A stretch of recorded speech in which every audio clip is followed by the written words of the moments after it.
of Duty is a franchise that continues to release bad games, and Activision has done nothing to fix this. But there's one sub-series of Call of Duty that brings people back every year, the Black Ops series. And today we will look at the history of the Black Ops series and everything that it's doing right, and why 3 years after the release of their last game, Black Ops 3, it is still saving Call of Duty's ass to this day, after they release a bad or dying game. Look, Dad, I found this book on our genealogy. Yeah, way to go, son. Hey, look, here's a picture of your great-great-granddad, Osiris Griffin. He owned one of the first dozen telephones. Hello? Hello, Jonathan? No, what number are you calling? 7. Well, this is 3. Oh, sorry. And his great-grandpa was Thomas Griffin, a great philosopher. Thomas, would you please go look for a job? Why?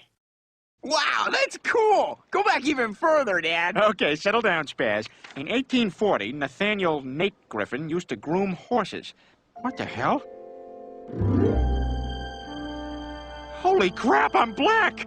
Treyarch started making Call of Duty games back in 2006 when they helped Infinity Ward make Call of Duty 3, which was a good game in my personal opinion, and it kick-started Treyarch's Call of Duty career.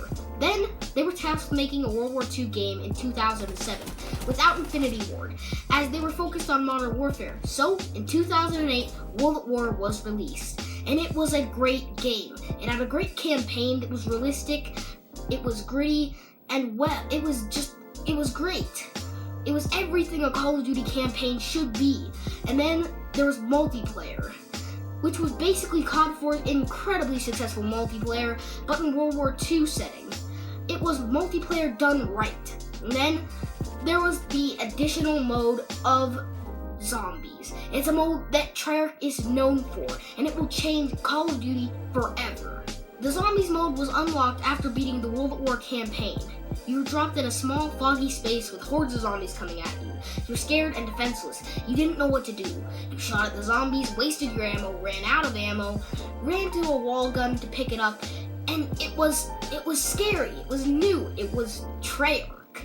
It had 3 DLC maps: Verrückt, Shinonuma, and Dries, all of which innovated on Nox's basic idea and made zombies what it is today. Verrückt introduced us to Perks and Dempsey, along with the characters having voice quotes, and then Shinonuma introduced us to the rest of our 4 characters, Nikolai, Takio, and Richthofen. Characters that today we all know and love. And then there was Dries, that introduced Pack-a-Punch. And then we got Black Ops in 2010. It had an amazing campaign with memorable characters, and an amazing time period and a great story. The multiplayer had that Call of Duty formula, but with the Treyarch spin. It gave us iconic maps like Nuketown that has had 3 multiplayer versions and 2 zombies versions as of right now, but then there was zombies. There was zombies that at this point had blasted off from a casual game mode to a Call of Duty must-have. The story became a large part of zombies, and most of the maps were amazing.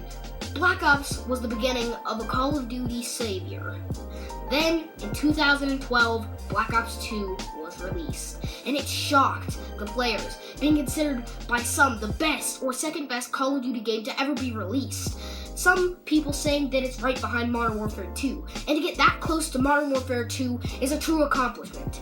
It had an amazing campaign, a beautiful multiplayer, and a rocky zombies, but most of all, it did what Infinity Ward and Sledgehammer can't, and they did a future setting right.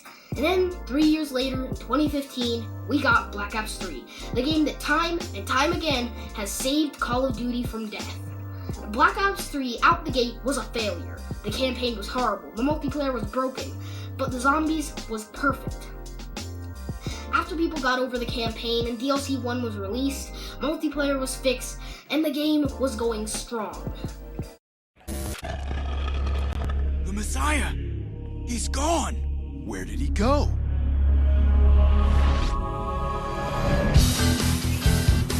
Hang on! Man, you crazy, Jesus! You're crazy! That's what my ex-wife said. Oh, the son of God! You sure are a son of a... Chris Tucker and Jim Caviezel? Is that it? The guy from the first one? Passion of the Christ 2. Crucify this.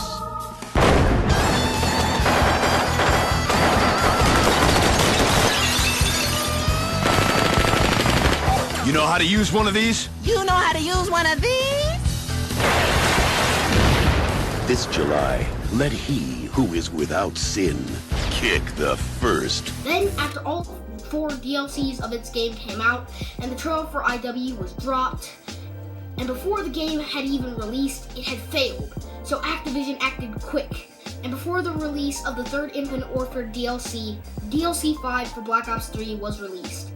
And it was the most popular add-on for a game on the PlayStation Store. It has succeeded in saving Call of Duty with flying colors.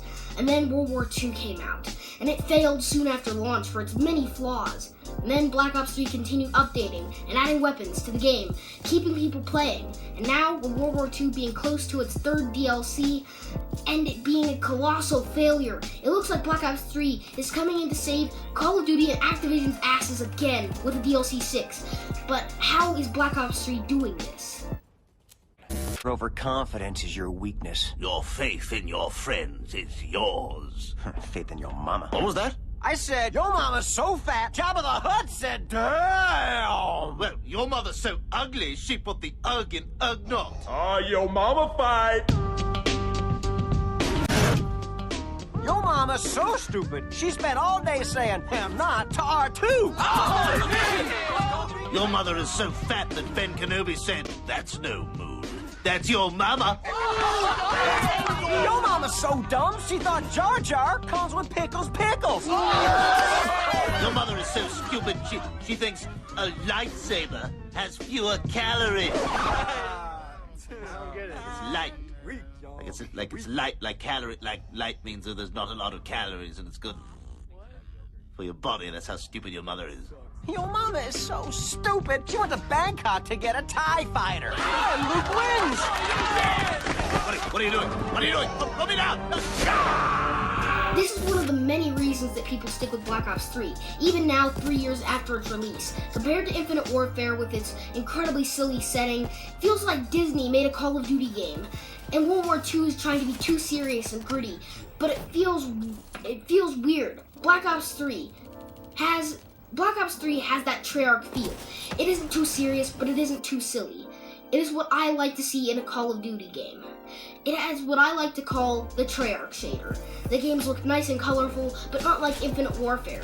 They do it right because Treyarch games are always beautiful, but Infinity Ward is known for being more realistic with the Modern Warfare series, and Sledgehammer is more colorful. They're not known to make dark, gritty Call of Duty games, but Treyarch knows what they're doing.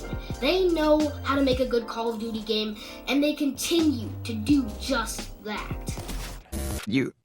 You got an extra job just to put me through school? We all did, Chris. Meg and I have been working nights. I'll take the one on the right. Well, once again, Meg, I'll be back in an hour. And I got a job following fat people around with a tuba. Stop it! Cut it out! I have a glandular problem. That'll be $60. Treyarch is well known for doing what the community wants. I mean, all of their games have just had everything that we wanted, especially Black Ops 3. It is, as of now, the longest supported Call of Duty game with 3 years of support with 6 DLCs, and God knows how many limited time game modes and DLC weapons, skins, and maps. Everything to bring people back. For the past 2 years, a new COD game has come out and failed, and then Treyarch flies in with a flood of guns and patches and even a new DLC. And then people come back to Black Ops 3 and turn back to Call of Duty because of Treyarch.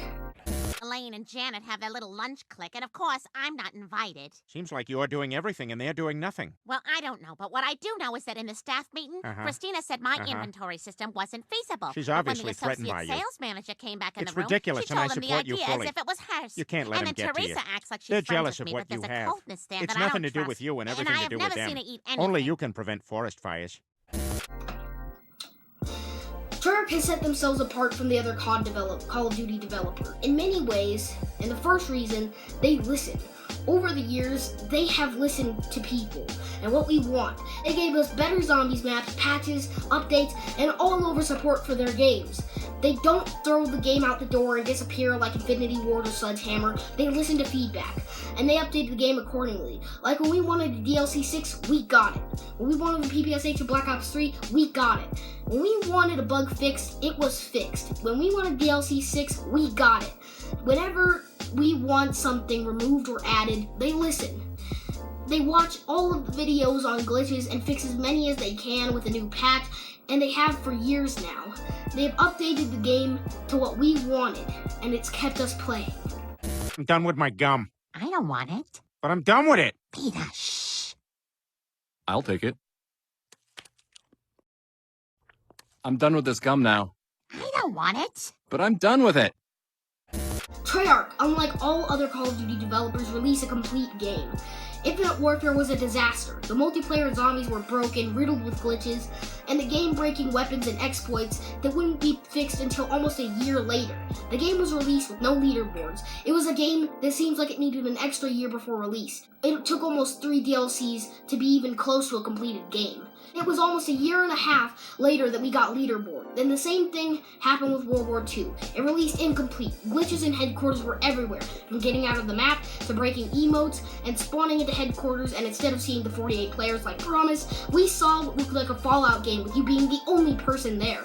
And then, when the headquarters 48 player thing was fixed, then people's mics, no matter how good they were in real life, sounded like a frog was playing. The zombies had server issues up the ass. You couldn't play a solo game offline, like you could in Black Ops 3. And it meant that many people had to wait hours just to play a solo game of zombies. The leaderboards, like in Infinite Warfare, wouldn't be implemented into the game until 2 DLCs later. The paint job wouldn't be in the game until half a year after it released. But Black Ops 3 had everything on launch. You didn't have to wait hours for a solo game of zombies. There were leaderboards, and the game played well. Not many glitches, unlike World War II and Infinite Warfare. Stop! No! Don't touch that button!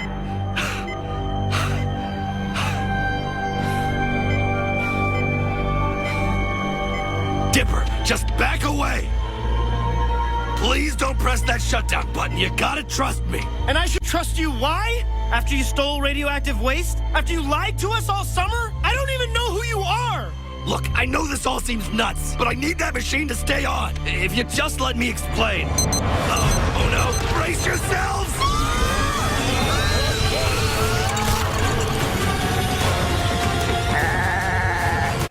Treyarch has had a spotless record with the fans, releasing only beloved Call of Duty games like Call of Duty 3, Call of Duty World at War, Call of Duty Black Ops 1, Call of Duty Black Ops 2, and Call of Duty Black Ops 3.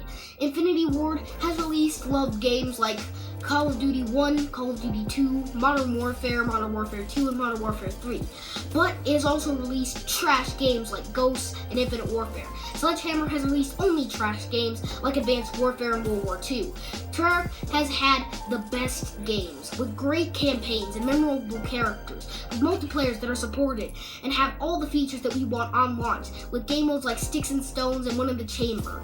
It has had countless amazing zombies maps like all of World at War, most of Black Ops 1, the last 2 maps of Black Ops 1, and all of Black Ops 3 minus Setsubo. And unlike all of the other games, World at War and Black Ops 3 have mod support, which keeps the game living years after release. I mean, look at it. People still watch videos on World at War even today in 2018. People like Vanos can make a World at War video and get tons of views, the same with Black Ops 3. I mean, at this point, World at War has lived for 10 years. It's by far the longest living Call of Duty game on PC. Everything Treyarch does, we love. They have never done something unforgivable like Infinity Ward and Sledgehammer have. They are, and most likely will always be, our favorite Call of Duty developer. And I am out of here. In the end, Treyarch have done everything to keep Call of Duty and their own Call of Duty games alive, long enough to save Call of Duty in a time of need. So if you ever think Call of Duty will die, it's most likely that Treyarch will come in with the cape and save Activision and Call of Duty's asses again. Treyarch will be the developer that will keep Call of Duty around in the long run. They are the ones that we can trust to make a game that we will love and play for years. They will keep us around even when Infinity Ward and Sledgehammer make promises and lie to us. They will bring us back when we want to give up on Call of Duty, and they will forever be known as the Call of Duty Defibrillator. Anyway, that is going to be it for today's essay. I personally love Black Ops 3 and have spent the past 2 days planning and writing for this video. So, what do you guys think of Treyarch? Are they truly the heart and soul of Call of Duty as we know it today? And have Treyarch drawn you back to Call of Duty even when you were about to quit Call of Duty? Leave your answers in the comments. And without any further ado, be sure to subscribe and turn on push notifications if you want to see my videos the minute they come out. Like if you want to show support for me and my videos, and be sure to leave a comment if you have a question, a suggestion for a video, or just want to be noticed by me, and I will see you all in the next video.